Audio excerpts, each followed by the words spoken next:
So ating pong mensahe sa hapong ito ay isang parable, ano po? Tungkol po sa kaharian ng langit. Parable. This is Matthew chapter 13, 44 to verse 46. Pagka sinasabi nating parable, doon po sa Tagalog, talinahaga na nakalagay. Pero ang talinahaga, maraming klase yan. Mayroong parable, mayroong metonymy, synecdoche, etc. Metaphor, simile, iba-iba yan. Pero sa Tagalog, talinahaga kanya. Sa English, parable. Ang isang parable, isang kwento na talagang nangyayari sa araw-araw na buhay ng tao. So, pero ginagamit yung pangyayari na yun na pagkaraniwan sa tao para magturo ng isang spiritual na katotohanan. Yan ang parable. Sa Biblia, ito rin po sa Matthew chapter 13, meron ang parable of the sower, kanya, yung nag-aasik. Meron talagang gano'n, na tatanim nag-aasik sila. So, totoo nangyayari yun, pero ginawit ng Panginoon para ipakilala niya na pagka inaasik yung salita ng Diyos, ito yung bumabagsak sa iba-iba klaseng puso. Kanya. So, ginamit lang niya yung pangkaraniwang pangyayari na may nag-aasik para magturo ng katotohanan. Ganon din po sa ating pag-aaralan ngayon sa Matthew chapter 13, 44 to verse 46. Actually, 3 talata lang yan. Dito na lang po natin basahin sa Tagalog. Dalawang kanyang English sa Tagalog. Ang kaharian ng langit ay tulad sa nakatagong kayamanan sa isang bukid na natagpuan ng isang tao at tinabunan niya ito. Sa kanyang kagalakan na umalis siya at pinagbili ang lahat ng kanyang ari-arian at binili ang bukid na yun. Yung pangalawa naman, actually, dalawang parable ito eh. Gawin din naman ang kaharian ng langit ay tulad sa isang mangangalakal na naghahanap ng magagandang perlas. At ang makatagpo ng isang mahamahaling perlas ay umalis at pinagbili ang lahat ng kanyang ari-arian at binili yun. Dito po sa talinahagang ito, parable, makikita natin yung sa una, yung tao, hindi siya naghahanap. Hindi siya naghahanap. Natagpuan lang niya, sabihin. Hindi siya naghahanap, natagpuan lang niya. By accident, natagpuan niya sa kanyang lupain yung isang kayamanan at ipinagbili niya lahat ng kanyang ari-arian. Yung pangalawang talinahaga, parable, naghanap talaga siya. Pagkat siya isang maaalakal na kanyang business ay isang mga pearls. So talaga naghahanap siya. At nakita niya isang mamahaling perlas. At ganun din, pinagbili niya lahat ng kanyang ari-arian at binili yun. Makikita natin sa nabasa natin, yung kayamanan at saka yung mamahaling perlas ay talaga makikita natin mahalaga. To that extent na pinagbili ng mga tao ngayon na kailangan lahat ng pag-aari para makamtan lang nila yung kayamanan at yung mamahaling perlas. So, by necessary inference, mas mahalaga yung mahalagang perlas at yung kayamanan kaysa doon sa lahat ng pag-aari ng mga tagpo, di ba? Ay kinuha nila yung kayamanan. Dito binabanggit ang kaharian ng langit. Pero pasinin natin, pagka binabanggit ang salitang kaharian sa Biblia, hindi ito palaging tumutukoy sa mismong kaharian. Ito sa pagkakataon ito isang synecdoche. Binabanggit yung buong kaharian, pero ang talagang tinutukoy ay isang bahagi ng kaharian. Dito sa mga nabasa nating parable, ito'y tumutukoy sa kaligtasan sa ating Panginoon. Kasi natin, lahat ng mga naligtas ay nasa kaharian.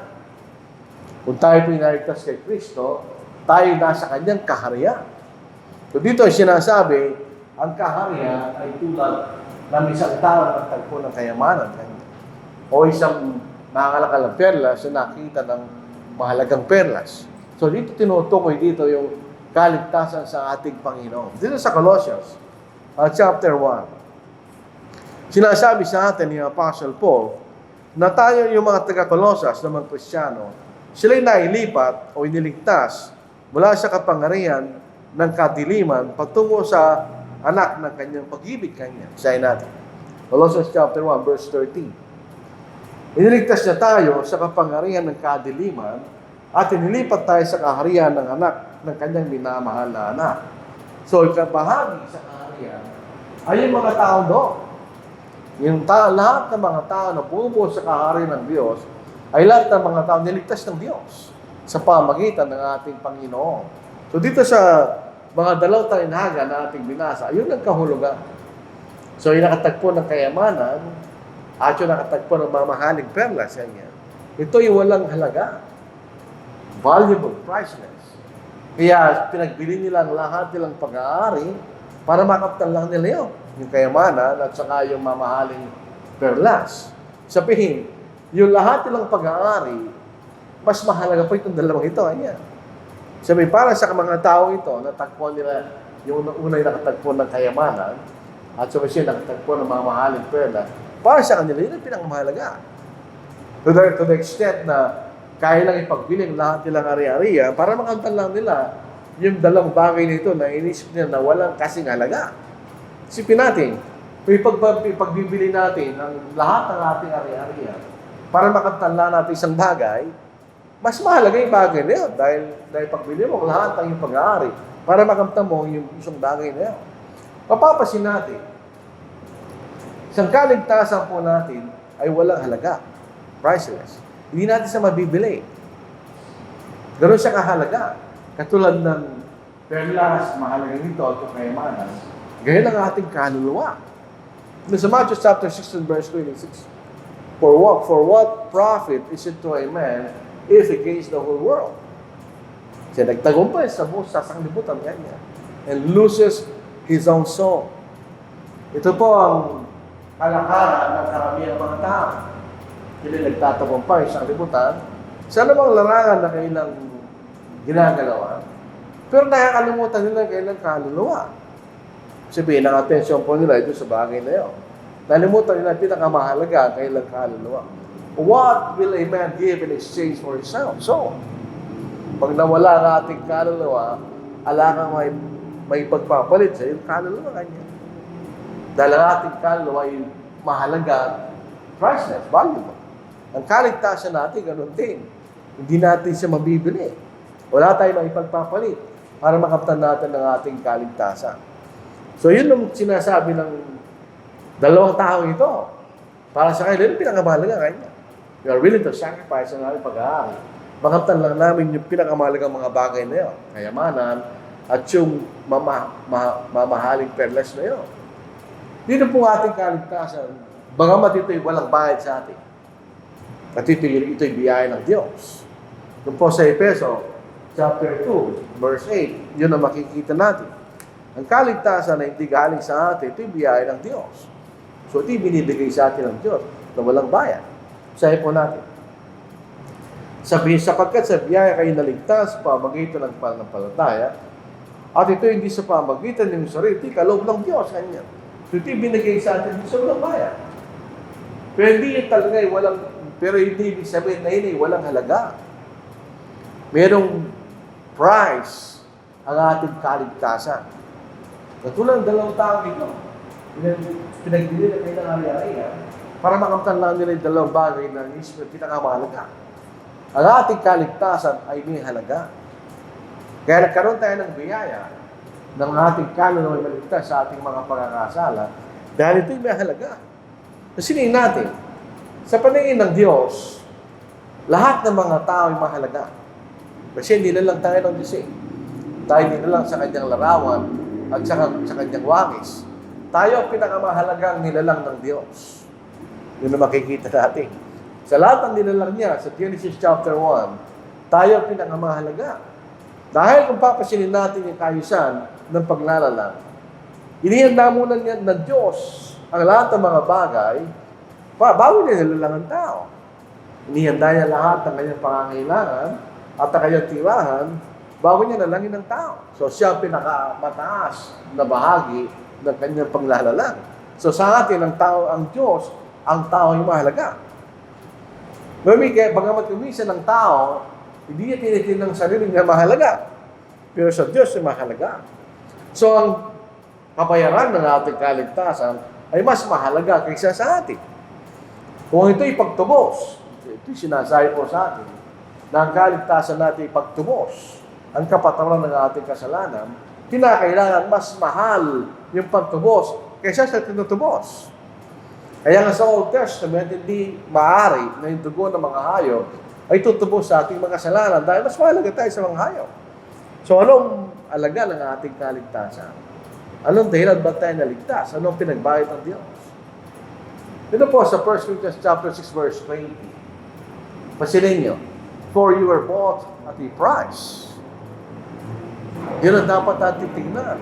Katulad ng dalawang ito, merong presyo, di ba? Para makamtan nila yung kailang inisyo at pinakamahalagang bagay. Ganon din ang ating kaligtasan. Ito'y binili sa halaga. Therefore, glorify God in your body and in your spirit, which are God's. Pag tinignan natin yung unang talata, bago sa verse 20, sa verse 19, binili tayo ng Diyos. Dahil tinabos tayo ng Diyos. Verse 19, at hindi na tayo sa ating sarili kanya. Yung sinasabi sa ating ni Apostle Paul sa 6 verse 19. O hindi ba niyo nalalaman na inyong katawan ay templo ng Espiritu Santo na nasa inyo? Na tinanggap niyo mula sa Diyos at kayo hindi sa inyong sarili kanya? Bakit? Kapag tayo binili ng halaga kanya. Binili tayo ng halaga. Ano yung halaga niyo? Sabihin, mahalaga yung halaga na yun. Di ba? Para matupos ng Diyos ang ating mga kasalanan. Ano yung halaga na yun? Yun ang dugo ng ating Panginoon. Kaya itong dahilan bakit ang Panginoon iniwan niya kalalatian sa langit at nagpumaba, bumaba sa lupa, nagkatawang tao, naging katulad natin, at siya naging masunod hanggang sa kamatay sa krus. Bakit? Para matubos niya ang ating mga kasalanan sa pamagitan ng kanyang dugo. Isipin natin, ang ating Panginoon ay mas mahalaga kaysa sa lahat. Kasi siya'y Diyos. Siya ang lumalang ng lahat ng mga bagay. So, siya'y mas mahalaga kaysa sa lahat ng mga bagay. Kaya siya lang ang nararapat na pagtubo sa ating mga kasalanan. Dito sa Revelation chapter 1 verse 5. And from Jesus Christ, the faithful witness. Bakit? Sapagkat siya nakita sa Ama. At siya nagpakilala sa Ama bilang tunay na Diyos. The firstborn from the dead. Siya lamang namatay at apoy na maguli na di na namatay. And the ruler over the kings of the earth. So siya makapangyarihan sa lahat. To Him who loved us and washed us from our sins in His own blood. So ang kabayaran ng ating kaligtasan ay ang dugo ng ating Panginoon. Dito rin po sa Acts chapter 20, verse 28, ganoon din ang ating mababasa. Basahin po natin. Ito mababasa natin. Ingatan niyo yung sarili at ang bungkawan, sa kanila'y inilagay kayo ng Espiritu Santo na mga tagapangasiwa upang pangalagaan ninyo ang iglesia ng Diyos na binili niya ng kanyang sariling dugo. Ito din ang nagsasabi sa atin ng ating Panginoon ay Diyos. Dahil hindi naman ang Ama tinutukoy dito. Dahil ang Ama, hindi naman siya namatay para sa atin. Ang namatay ang ating Panginoon sa pamagitan ng kanyang dugugan niya, binili niya ang iglesia. So ito ang halaga ng ating kaligtasan. Isipin po natin yun, pagbulay-bulayan. Ganon tayo kahalaga sa Diyos. At ganon ang dakilang pagmamahal ng Diyos sa atin. Para isakripisyo niya ang kanyang bugtong na anak at mamatay sa krus para lamang sa ating kaligtasan. Ito'y paulit-ulit natin binabasa, pero ito'y totoo. Dito sa Romans chapter 5, walang obligasyon ng Diyos na nagtas tayo. Isipin naman natin, tayo ang may utang, tayo ang may obligasyon na magbayad, hindi ang Diyos na inutangan natin. Wala tayong makikita gano'n sa mundong ito na ikaw ang nangutang at ikaw pa makikinabang. Kaya kayo nangutang, ikaw magbabayad. Sa Romans chapter 5, dito po sa verse 8, subalit pinatunayan ng Diyos ang kanyang pag-ibig sa atin, na noong tayo mga makasalanan pa, si Kristo namatay para sa atin, ganyan. Yun ang pagmamahal ng Diyos sa atin, na kaya niyang isakripisyo ang kanyang anak para lang tayo magkaroon ng kaligtasan. So yun ang halaga ng ating kaligtasan. Galon tayo kahalaga sa Diyos, mga kapatid. Kaya ginawa ng Diyos na ibigay niya kanyang bugtong na anak para magkaroon tayo ng kaligtasan. Yun lang makikita natin. Pasilin po natin yung dalawang tao. na nakatagpo ng kayamanan at nakakita ng mahalagang perlas, they are willing to sacrifice ng kailang lahat ng pag-aari para makamtan lang nila yun. Isipin niya, wala na silang pag-aari. Pero nakamtan nila yung mga halaga, so importante sa kanila yun, di ba? Doon sa unang, hindi naman naghahanap, pero nakita niya. Ito rin po isang illustration kung paano tayo naligtas. Marami sa mga tao, hindi naman sila naghahanap. Ako, hindi naman ako naghahanap. Hindi kami nahanap yung katotohanan. Pero may nangalan sa akin. So, natagpuan po. Pero may mga tao naghahanap ng katotohanan. Bagamat mas kakaunti lang yung mga tao nyo. Hinahanap talaga nila yung katotohanan. At nakikita nila. Dahil syempre, hinahanap nila eh. So, yung isa, hindi siya naghahanap, nakita lang niya. Yung isa, naghahanap siya at nakita niya. Pinagpili nila ang kailangan lahat ang kailang pag-aari para makamtan lang nila yung mga dalawang bagay na inisip nilang walang kasing halaga. So, tingnan ninyo, yun ay sakripisyo sa kailang bahagi na mawawalan sila ng pag-aari para makamtan lang nila yung bagay na inisip ng mahalaga. So, ganun din po sa ating kaligtasan. Kung inisip din ng mga tao ito na napakahalaga ng kayamanan na yun at yung mahalaga ng perlas, ganyan din ang ating kaligtasan. Ang ating kaligtasan ay mas mahalaga kaysa anumang bagay na matatagpuan natin sa lupa. By comparison, ng mga bagay sa lupa, mawawala lang yan.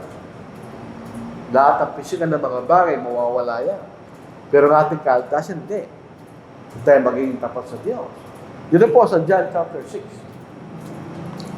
Nung ating Panginoon ay gawa ng himala, nagpakain siya ng 4,000 tao sa pamagitan ng ilang pirasong isda at tinapay. Ano sabi ng Panginoon? Inahalap niyo, bakit kanya? Dahil sa pagkain, kayo napusog kayo. Pwede niyo nakita nga niya yung tanda na aking ginawa. Ano yung tandang ginawa niya? Sabi ng tinutulong ng Panginoon, sa verse 27, huwag kayong magsikap ng dahil sa pagkain na sisira. Kundi dahil sa pagkain tumatagal para sa buhay na walang hanggan, nabibigay siya ng anak ng tao, sapagkat sa kanya nilagay ng Diyos ang mga kanyang tatak. Ano yun? Yung tinapay na yun. Ano yun? Yun ang salita ng ating Panginoon na magbibigay sa atin ng kaligtasan. So ating kaligtasan, tignan natin sa ganung framework. Ito ang pinakamahalaga kaysa sa bagay na matatagpuan natin sa lupa. So ito dalawang tao ito, they were willing to sacrifice all. Ganon din tayo, di ba? Sapagkat ang ating kaligtasan ay walang kasing halaga sa bagay na matatagpuan natin sa lupa. Ang ating kaligtasan kay Kristo ay mas mahalaga kaysa kayamanan. Ang kayamanan, ako hindi ko maintindihan ng kayamanan kasi hindi naman ako nagkaroon ng kayamanan. Pero isip ko yung mga tao napakayaman, to the extent na nagmamayari siya ng bilog-bilog pera, anong kahulugan ng kayamanan sa kanila?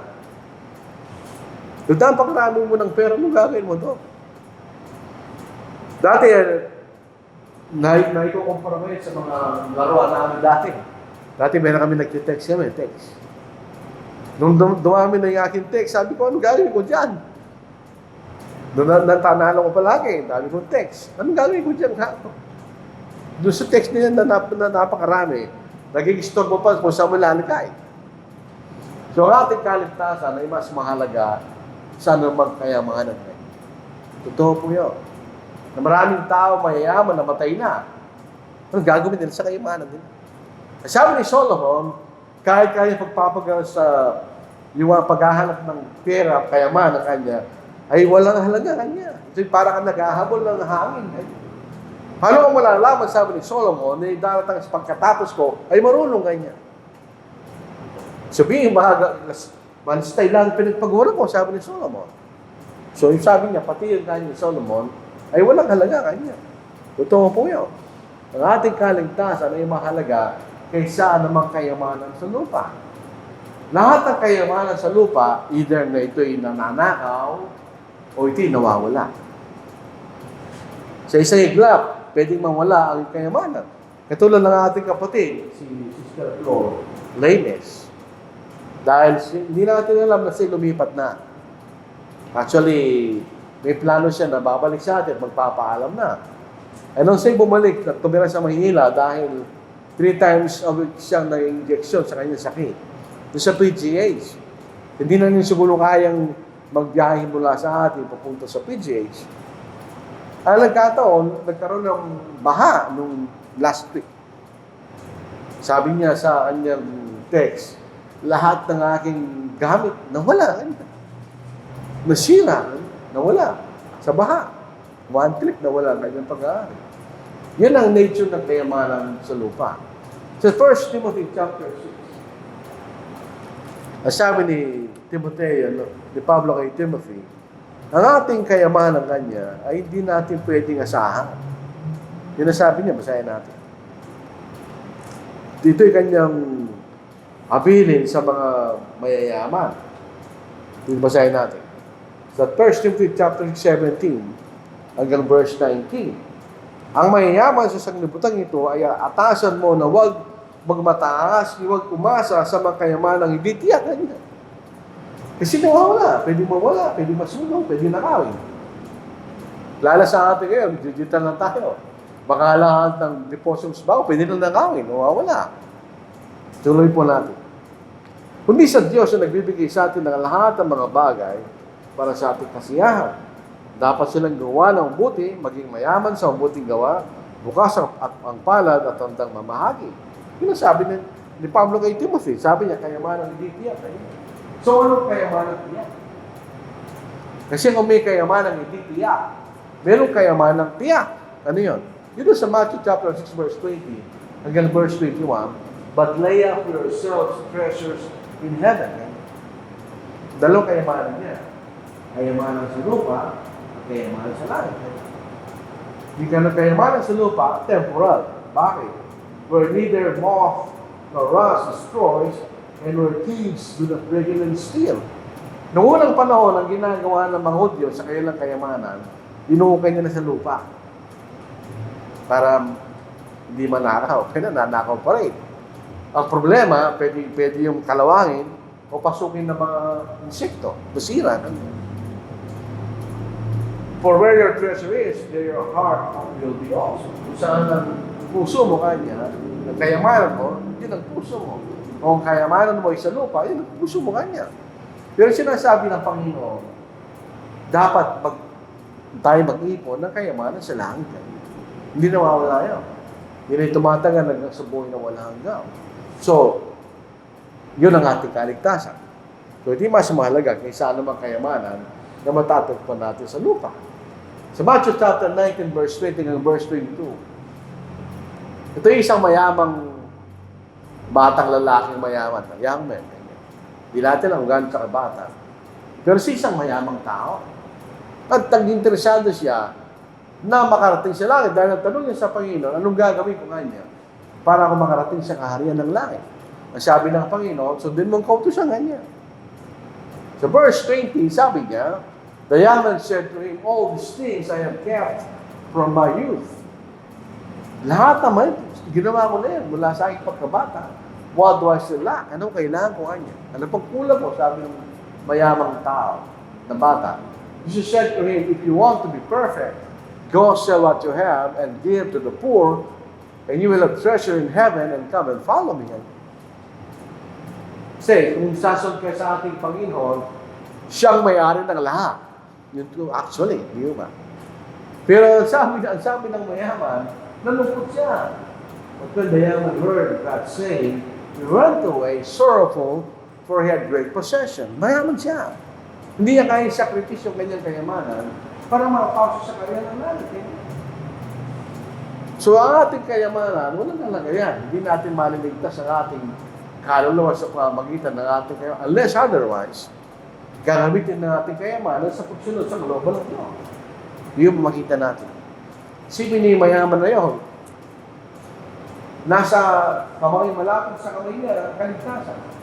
Dahil kausap niya, tagapagligtas, hindi nakuha. Dahil mas mahalaga sa kanya, kayamanan, kaysa sa kanyang kaligtasan. Yung binasa natin kanina.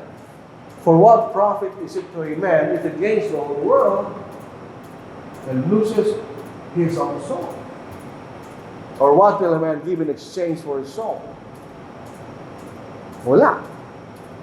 Di man natin mabibili ang ating kaligtasan, sapagkat ang ating kaligtasan ay mas mahalaga kaysa sa ating kayamanan.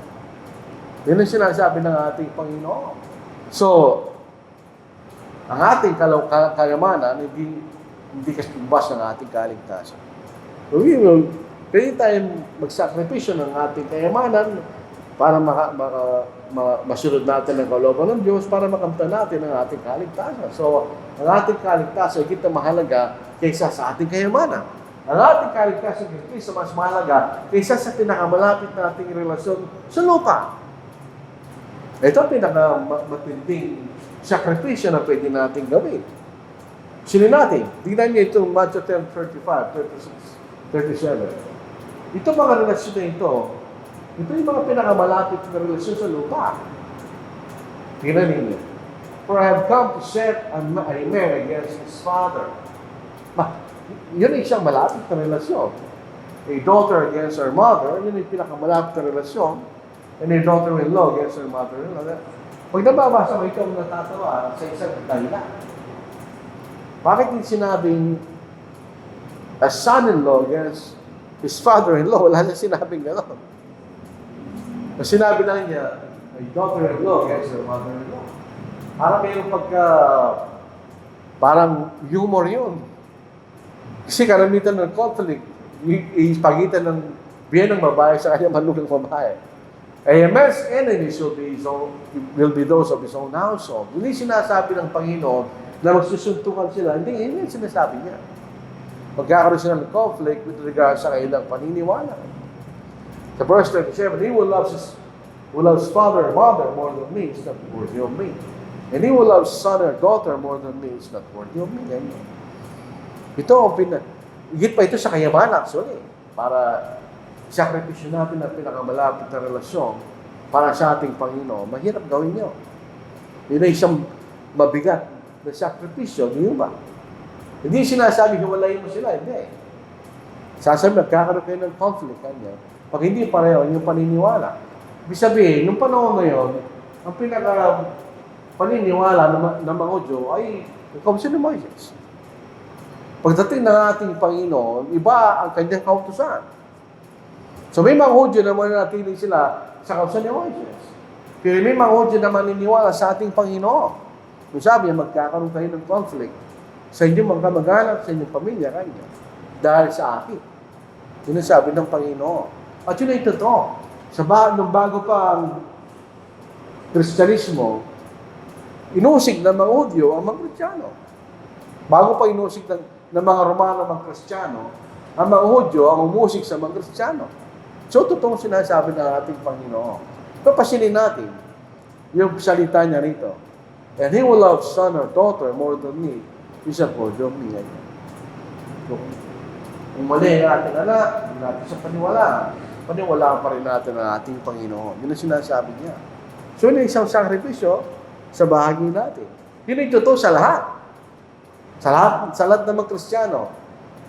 Meron tayong conflict sa ating pamilya. Marami pagkakataon, gano'n. Kahit na sa ating mga anak, dahil meron silang sariling kaisipan. Minsan dating ang panahon na hindi na sila naniniwala sa Ebanghelyo ng ating Panginoon. So magkakaroon tayo ng conflict in that regard. So hindi tayo uuro, mahalaga pa rin ng ating kaligtasan kaysa sa ating pamilya. Hindi natin sinasabi mahalaga ang pamilya. Yung mas mahalaga ang ating Panginoon, sinasabi sa mga bagay na sinabi yan doon. Pangatlo, makikita natin. Ito yung mahalaga kaysa sa ating pinagkakakitaan ng ating buhay. Bakit? Sapagkat nagbibigay ng lahat ng ating Panginoon.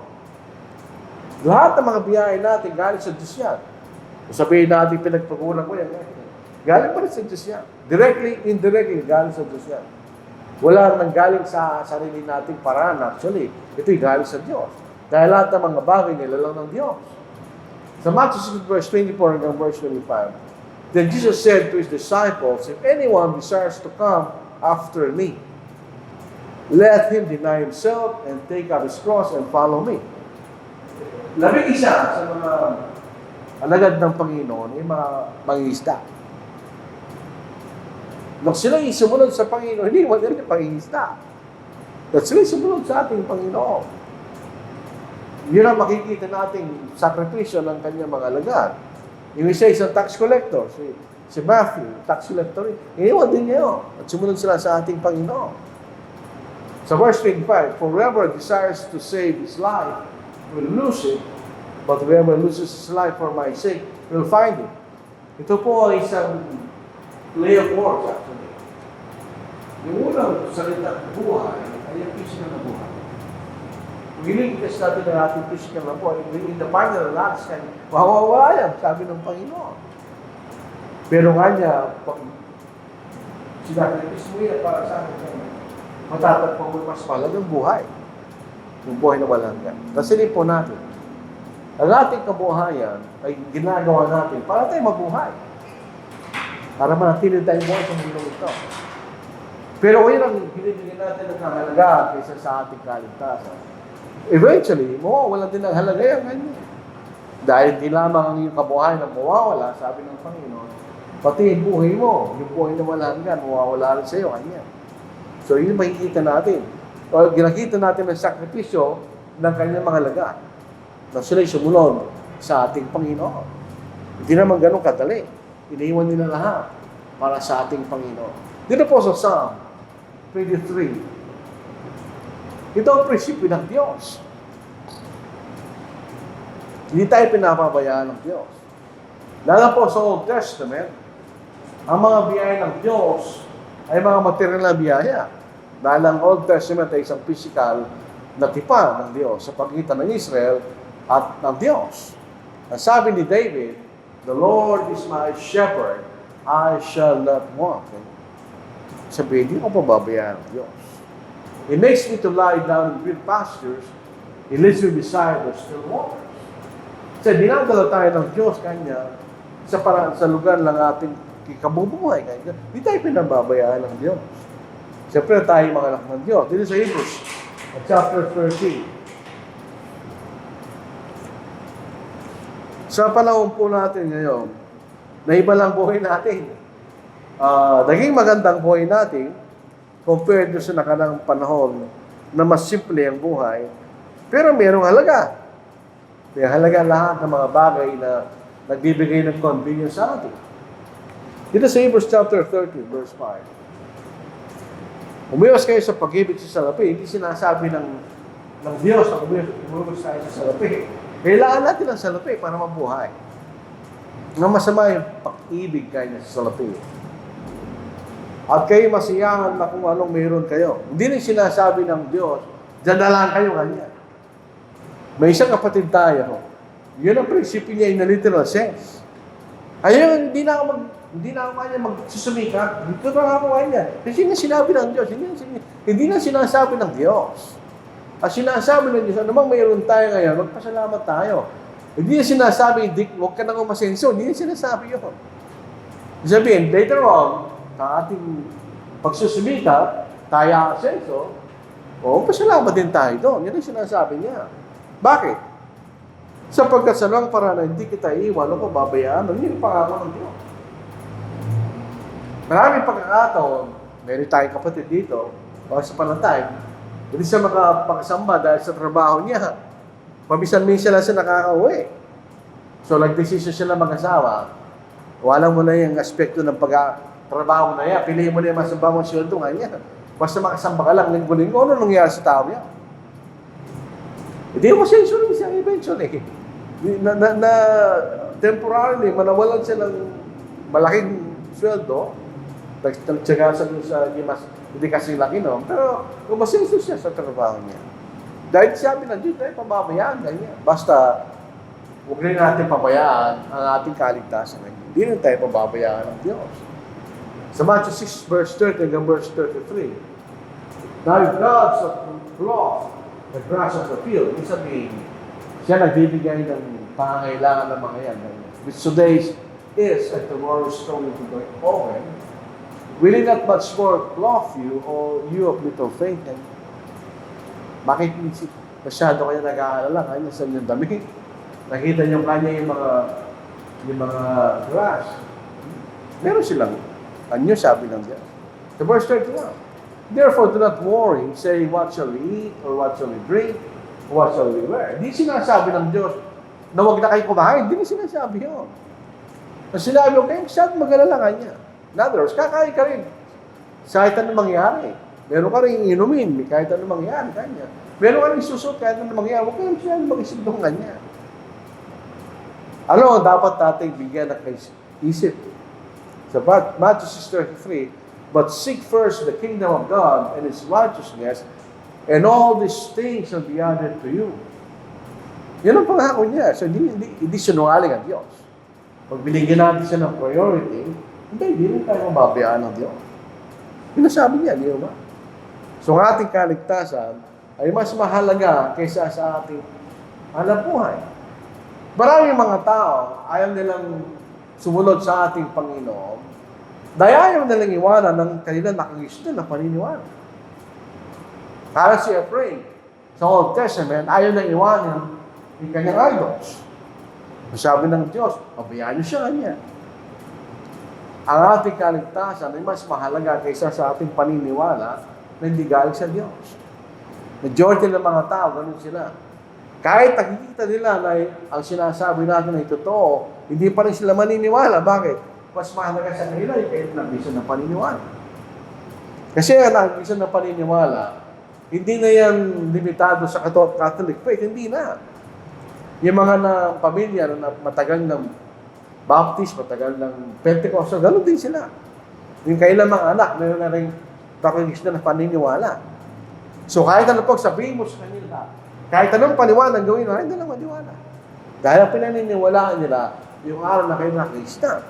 Pero ating hindi ka maliligtas sa doktrina ng mga tao, tandaan natin nyo. Sa Matthew 15 verse 9, kahit ang pagsamba nila, alam nyo, kukumpara natin ang pagsamba ng mga denominasyon. Mas marami pang time ang ginagamit nila para sa atin. Yung kapitbahay namin, Baptist sila. Yung kapitbahay namin yung Suwag, Baptist sila. Pareho oras kami halis. Pero kami, nakabalik na. Siyempre, hanggang alas 12. Pagbalik namin dito, para sa hapon, doon pa sila umuwi. So, isipin natin, alas 8 hanggang alas 3 ng hapon, ang pagsamba nila. Pero dahil ang tinutuan kaya pinaniniwalaan, ay tulong ng mga tao, walang kwenta yung ginagawa nila, hindi sila maliligtas. Pati yung pagsambang ginagawa nila, ay di rin gusto ng Diyos. Sa Matthew 15 verse 9, and in vain they worship me, teaching us doctrines, the commandments of men. Kung tayo Kristiyano, huwag na natin iwanan. Huwag na tayo bumalik sa mali, dahil ang mali, walang mangyayari sa atin yan. Mas mahalaga pa ng ating kaligtasan kaysa sa mga maling aral ng mga tao. Dahil kung tayo nasa maling aral, wala tayong kaligtasan, hindi tayo maliligtas. Hindi tatanggapin ng Diyos. So, balik tayo sa ating simpleng mensahe. Pag nakita meron lamang isang daan patungo sa Ama sa langit, ilang ating Panginoon. Sabi niya sa John 14 verse 6, Jesus said to him, I am the way, the truth, and the life. No one comes to the Father except through me. Kaya nga siyang daan eh. Pero hindi ka naman literally dadaan sa kanyang katawan. Then, sinabi niya daan. At ang daan na yan nasa katotohanan. At pagka tayo dumaan at naniwala sa katotohanan, tayo magkakaroon tayo ng buhay na walang hanggan. So sa ating pag-iisip, na dapat nating ilagay, anumang bagay ay walang kasing halaga sa ating kaligtasan. In the final analysis, doon tayo pupunta. Tayo mga tao, kasi nakatira tayo sa lupa. Kasi naapektuhan tayo sa mga bagay na nangyayari sa atin. Kasi nasa lupa tayo eh. Pero pag nakakita lang tayo na matay, nakikita mo kung ano yung mahalaga. Sabi ko nga, yung biyenang namin babae, most probably malapit na yung mamatay dahil mahina na siya eh. So, bibili mo siya ng damit sa kanyang burol. Pero actually mangyayari sa damit na yun, masisira lang yung damit na yun, di ba? Bilang respeto lang sa tao, kaya ginagawa natin yun. Pero anong mahalaga? Pagka nakabulong ka na, wala lang kwenta yung lahat ng mga bagay. Ang mahalaga pa rin kung tayo ay nakamtan natin ng ating kaligtasan, tayo buhay. Iwan natin lahat yan. Wala tayong dadalhin. Sabi nga ng kasulat sa kasulatan, kaya dumating na hubad, kaya aalis na hubad. Yan. Imagine natin, kung mayaman ka, paano mo dadalhin kaya mahal? No, pag sinama mo yun sa kabaho mo, pagdating ng gabi, lalakawin nyo. Bubuksan nyo lang nito, kunin nila lahat at kayamanan mo. Hindi natin madadala. Ang madadala lang natin, yung kayamanan na inikot natin para sa langit. Yun sa Colossians chapter 3. Ito ang sabi ni Apostle Paul. Susulat niya sa mga taga-Colossians. Tayo may buhay na wala hanggan, bawat sa atin. Sa oras na ito, meron tayong buhay na wala hanggan. Kaya lang, hindi pa natin hawak. Saan nyo lang buhay na wala hanggan? Basahin po natin. Dito po sa Colossians 3, 1-4, kung kayo ay muling binuhay na kasama ni Kristo, ay hanapin ninyo mga bagay na nasa itaas, na kinaroon ni Kristo, na nakaupo sa kanan ng Diyos. Ituloy niyo ang inyong pag-iisip sa mga bagay na nasa itaas, hindi sa mga bagay na nasa ibabaw ng lumpa, sapagkat kayo namatay na, at ang inyong buhay natatagong kasama ni Kristo sa Diyos. Kapag si Kristo ang inyong buhay nahayag, ay mahayag nga rin kayo kasama niya sa kalalatian. So yun ang ating mahalagang inihintay bilang mga Kristiyano. Yan ang kinasasabikan natin, ang pagdating ng Panginoon. Bita tayo mga Kristiyano sa lupa, totoo yun. Hindi tayo taga-lupa. Pero dahil nasa lupa, mayroong conflict palagi yan.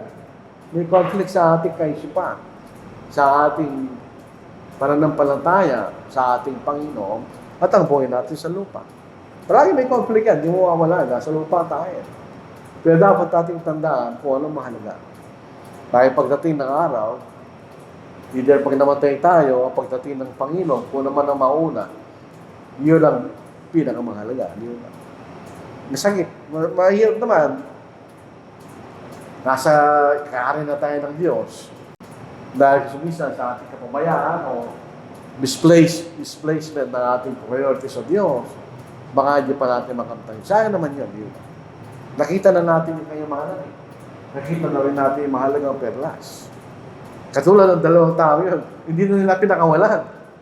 Pinagbili nila natin ng pag-aari para makamtan lang, hindi nila pinakawalan. So tayo rin sana gano'n, wag na natin pakawalan ang pinakamahalagang bagay na tagpuan natin. Dahil di lahat ng tao makakamtan nila yan. Hindi dahil ito'y mahirap hanapin. Hindi. Dahil ayaw nilang makamtan. Dahil tayo nakamtan na natin. So tayo on the way. Patungo sa langit. Hinihintay na lang natin ang pagdating ng Panginoon. Hindi ko malaman bakit dito sa aking cellphone, doon sa Facebook, lumalabas yung kamorgi kanya, morgi. Puro patay yung dinudiscuss ng tao yun. Paano sila nagmamorgi ng patay? Pero naisip ko, ganun lang tayo pag namatay.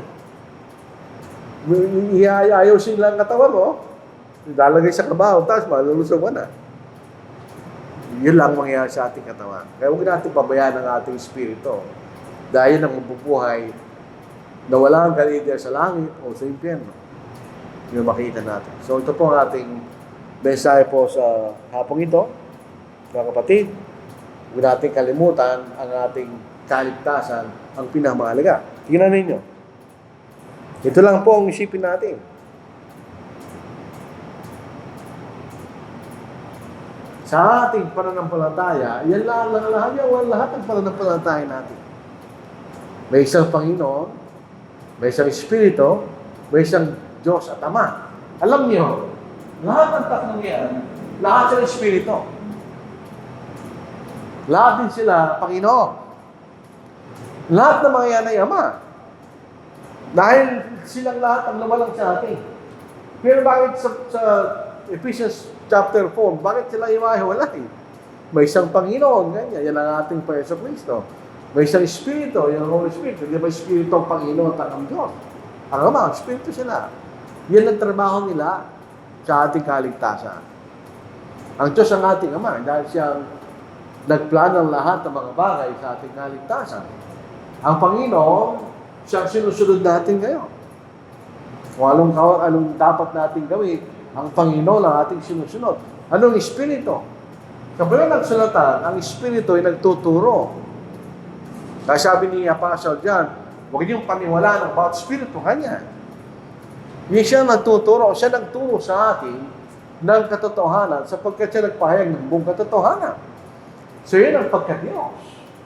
Yan ang gawain nila sa ating kaligtasan. At meron lang tayong isang pananampalataya. Yan ang pananampalataya. Yan ang mababasa natin sa salita ng Diyos.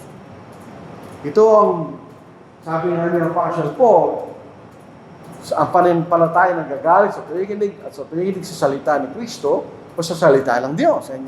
Yun ang tunay na pananampalataya. Isang katawan na iglesia ng ating Panginoon. So isang iglesia lang ang kikilalanin ng Panginoon pagdating ng araw at siyang bautismo. Ito ang bautismo tayo nilubog sa tubig para sa pagpapatawad ng ating mga sin. Yan ang ating isipin.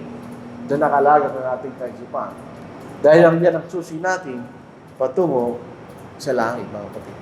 Ito lang pang huli na ating pag-aaralan. Ito'y bukas sa lahat. Hindi ito sarado. Ito'y open to all. Yan ang hindi naiintindihan ng mga tao. Ito'y bukas sa lahat. Hindi natin sinasabi tayo lang ang maliligtas.